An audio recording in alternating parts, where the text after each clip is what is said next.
Bienvenue dans ce journal. Voici les titres. Lancement ce lundi 16 octobre de la campagne de sensibilisation contre les changements d'options et l'achat de diplômes d'État après échec en 6e année secondaire, mais aussi contre l'achat de bulletins en cas d'échec scolaire. Cette campagne a pour objectif de montrer aux apprenants que l'usage de faux constitue une infraction selon la loi congolaise. Deux caniveaux sur la grande route de la ville de Butembo sont bouchés par manque d'entretien.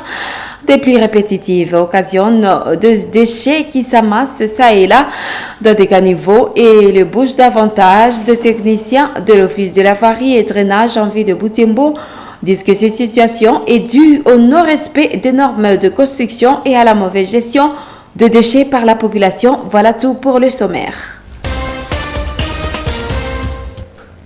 Voici les détails de votre journal. Le Parlement de jeunes de Butembo a lancé ce lundi 16 octobre la campagne de sensibilisation contre le changement d'option et contre l'achat de diplômes d'État après échec en 6e secondaire, mais aussi contre l'achat de bulletins en cas d'échec scolaire. Ce structure juvénile l'a fait à l'Institut Kambali. Les animateurs de cette activité ont appelé les élèves que l'usage de faux constitue une infraction selon la loi congolaise. Joël Tali nous en parle dans ce reportage. Devant des centaines d'élèves de l'Institut Kambali réunis dans cette cour, la délégation du Parlement des jeunes Butembo a exposé la problématique des changements d'options ou d'achat des diplômes d'État par le finaliste refaisant et l'achat de bulletins scolaires à camp d'échec, une problématique qui fait couler encre et salive à Butembo depuis quelques années. Le président de cette structure appelle les jeunes à éviter d'échanger leurs rêves à cause de l'échec d'une seule année. Celui-ci pense que ce genre d'actes comporte un grand risque non seulement pour l'individu, mais aussi pour le pays. Vous avez choisi l'option X ou Y, c'est parce que vous rêvez de quelque chose dans la vie. Mais est-ce qu'à cause de l'échec d'une année, il faut vraiment changer son rêve? Je me dis que la réponse est non. Ça, c'est le premier aspect. Deuxièmement, je vais parler du diplôme et la formation.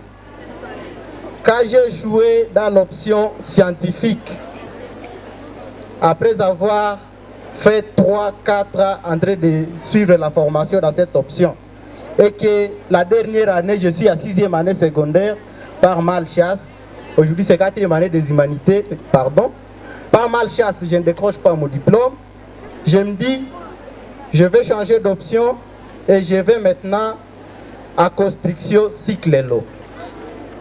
Est-ce que ma compétence a un rapport avec les diplômes que j'aurais décrochés?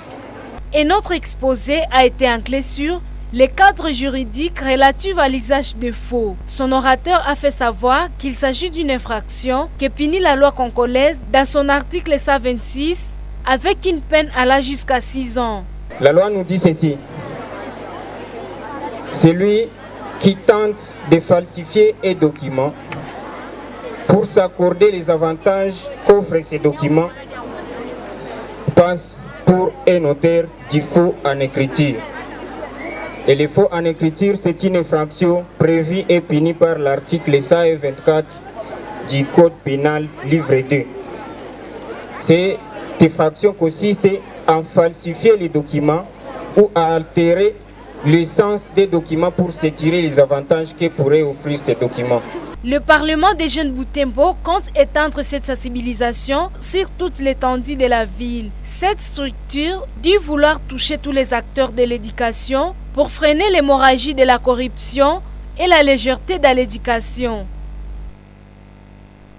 Certains caniveaux sont toujours bouchés le long de la grande route en plein centre-ville de Butembo. Lorsqu'il pleut, les déchets s'amassent dans ce caniveau et les bouchent davantage. Le technicien de l'Office de voirie et drainage en ville de Butembo dit que cette situation est due au non-respect des normes de construction et à la mauvaise gestion des déchets par la population. Nous suivons ce reportage de Delphes Vouya. Ici, nous sommes au Ropé Les eaux des pluies ont débordé ce lundi pour cause des caniveaux bouchés par-ci par-là. Nous rencontrons Ousmane Douramo à la maison chute en train de faire la propriété parce que les eaux de pluie ont débordé jusqu'à son lieu de travail. Il a beaucoup plu. Voilà pourquoi nous libérons d'abord les eaux stagnantes. Les caniveaux qui sont tout près de nous sont déjà bouchés. Parfois on essaie de les curer, mais ça demande beaucoup d'efforts. À quelques mètres de là, Richard Mouniou vend des habits. Il explique que lorsqu'il pleut, les eaux de pluie les gênent au point qu'il ne sait plus faire son travail. Il demande l'aide des autorités pour la canalisation des eaux. Quand il pleut beaucoup, l'eau nous menace ici. Notre constat est que ce caniveau est trop petit pour supporter ces eaux qui coulent. Voilà pourquoi, lorsqu'il pleut, parfois moi je me sens obligé de retourner à la maison. Contacté par Moto TV ce lundi 16 octobre, Kelly Kelekele, le chef technique de l'OVD, Office de voirie et drainage, accuse le non-respect des normes de construction par les bâtisseurs de la ville. Il dit que l'eau devrait être bien canalisée, mais également les déchets ne doivent pas être jetés dans les caniveaux. Qui couvrent les caniveaux, sans même laisser la place de curage des caniveaux. On avance encore eu la mentalité de garder les immondices et aller les jeter ailleurs. Mais nous avons la mentalité de prendre les déchets de ménage et mettre dans les caniveaux. Et ça va faire quoi? Ça va boucher. Ce qui prime ici à Butembo, la construction anarchique. Tout le monde peut construire, mais tout le monde ne construit pas avec les normes. C'est pour cela que je demande à mes frères, avant de construire, si tu es à côté des caniveaux, viens, nous allons t'aider. Les caniveaux tracés le long de la route principale sont souvent bouchés par la boue et les déchets plastiques et biodégradables jetés par la population de la ville de Butembo. Santé, dans cette édition, la division provinciale de la santé antenne de Butembo remercie les parents qui ont fait vacciner leurs enfants contre la poliomyélite. Pour cette deuxième phase, 90% d'enfants ont été vaccinés, a dit les communicateurs de la DPS Butembo, et pourcentage pas complété car les communes rurales de Lubero et Oicha continuent les activités de vaccination. Montbéré Louavo l'a dit ce lundi 16 octobre au cours du point de presse de la DPS. Pendant cette vaccination, les prestataires de santé ont découvert 47 enfants qui n'ont jamais reçu tous les vaccins. À cette occasion, la DPS demande aux parents de respecter le calendrier vaccinal pour le bien de leurs enfants. Nous les suivons. Ici, nous sommes au Rond-Point Malou. Les eaux des pluies ont débordé ce lundi pour cause des caniveaux bouchés par-ci par-là. Nous rencontrons Ousmane Douramo à la maison chute en train de faire la résultats sont tels que, au niveau de toute l'antenne de la division provinciale de la santé, dans les 17 zones de santé, nous sommes au niveau de 90,1%. Ça, c'est jusqu'à hier dimanche. Mais je vous ai bien dit que la zone de santé, hier dimanche, il y avait la zone de santé de Oicha qui était à son deuxième jour, donc il doit continuer avec les activités de vaccination. Il y avait aussi la zone de santé de Lubero qui ne venait que de lasser le samedi, donc il continue aussi avec les activités. 3 jours de vaccination avec au moins 2 jours au minimum pour la vaccination. Ce qui est alarmant est qu'il y a eu des enfants qui avaient déjà environ une année qu'on a pu retrouver, et donc nous appelons les enfants 0 dose. Et il y en a eu au moins 47. Pendant la campagne de vaccination, on était en train de se renseigner si les enfants ont été vaccinés. Ils ont déjà reçu d'autres vaccins par rapport à leur calendrier vaccinal. On en a trouvé au moins 47, dont au moins 20 à zone de santé de Beni, à Butembo une dizaine, à Katwa un enfant, et d'autres enfants on les a retrouvés à Mabalako. Ça c'est vraiment un mauvais signe pour les maladies évitables par la vaccination. Donc nous devons vraiment interpeller la population à faire vacciner les enfants selon leur calendrier vaccinal.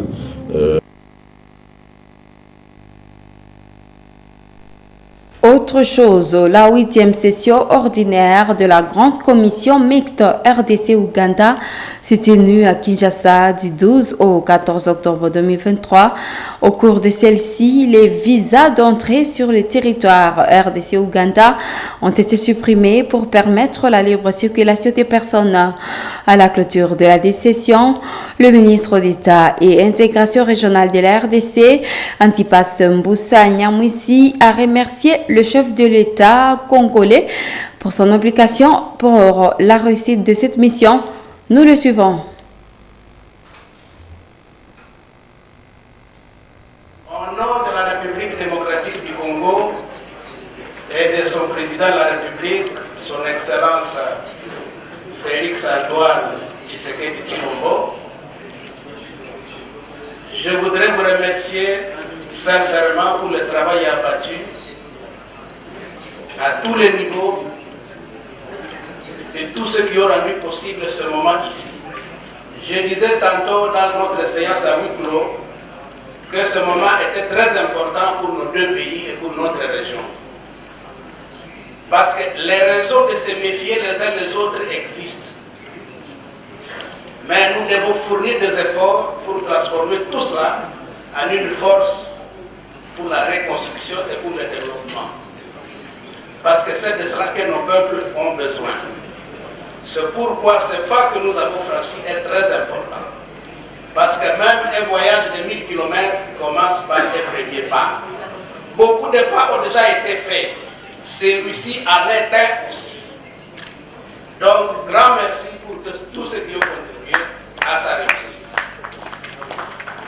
Au nom donc du gouvernement de la République démocratique du Congo, je déclare clos les travaux de la 8e session ordinaire plutôt, de la commission mixte entre l'Ouganda et la République démocratique du Congo. Sport sans transition, de consommateurs de la boisson traditionnelle du thé mandalé et de consommateurs de Mangwende ont livré une rencontre amicale au stade de Kambali. Cette rencontre s'est soldée sur la note de 1-0 à faveur de premier.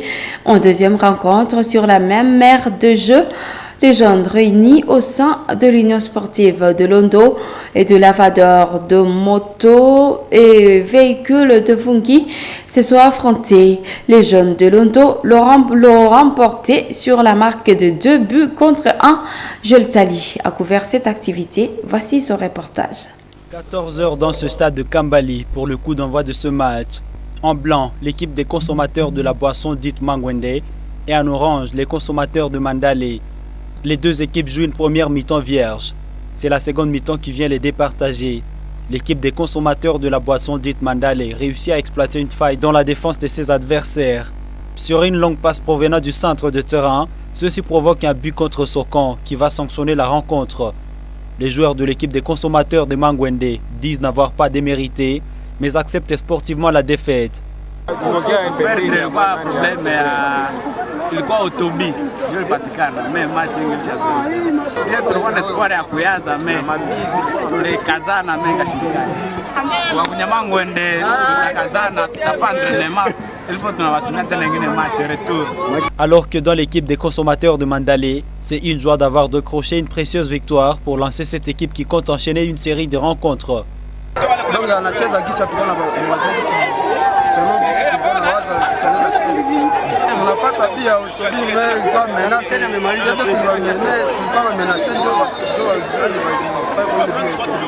À 16h, ce sont les jeunes réunis au sein de l'Union sportive de Londo, en bleu vêtu, et les laveurs de motos et véhicules vêtus à bleu foncé qui se sont affrontés dans ce même stade.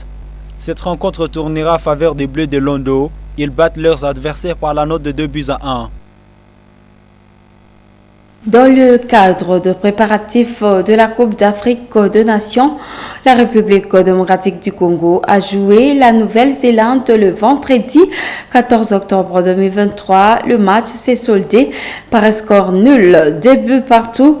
Les Léopards vont jouer l'équipe d'Angola ce mardi 17 octobre 2023. Dans une interview avec la Moto TV, les journalistes sportifs de la Voix de l'UCG, Kabuyaya Kisokolo Ismaël pense que l'entraîneur de Sébastien Desabre fait un bon choix, 2 équipes en prenant une européenne et une nation africaine. Pour le journaliste Ismaël, ces équipes vont aider les Léopards à bien préparer la CAN 2023. Suivez l'analyse du journaliste Kabouya Yakisokolo Ismaël de ce propos recueilli par Ntanzouaïnta Samuel. Et il faut dire qu'au-delà de la préparation de la CAN, le coach est en train de se construire un 11 de départ. Et lorsqu'il faut se construire un 11 de départ, il faut jouer avec tout le monde. Ça veut dire l'Angola, c'est un pays africain qui n'a jamais été bas dans le football. L'Angola, c'est un pays qui est toujours moyen. Depuis que moi je regarde le football, l'Angola, c'est un pays qui est toujours moyen. J'ai regardé depuis la CAN 2006. C'est un pays qui ne perd jamais légèrement. Il y a la Nouvelle-Zélande qui est un pays qui n'est pas d'Afrique, mais qui joue très bien. Qui se qualifie souvent en Coupe du Monde, même si dernièrement, il n'était pas là. Mais quand même, on doit reconnaître que ces deux nations-là peuvent nous aider à construire une bonne équipe, même si dans le choix des joueurs qui ont été sélectionnés, il y a quand même certains qui ont été oubliés, à l'instar de Yohan Wissa ou de Marcel Tisserand, qui est en train de faire un bon football, mais qui a été oublié. Et on a pris Inonga Baka qui est blessé. Mais je crois que ces 2 matchs amicaux vont nous aider à construire une équipe d'abord. Ça va aider les joueurs à se connaître, parce que c'est aussi ça l'importance de ces matchs amicaux. On n'en avait plus presque.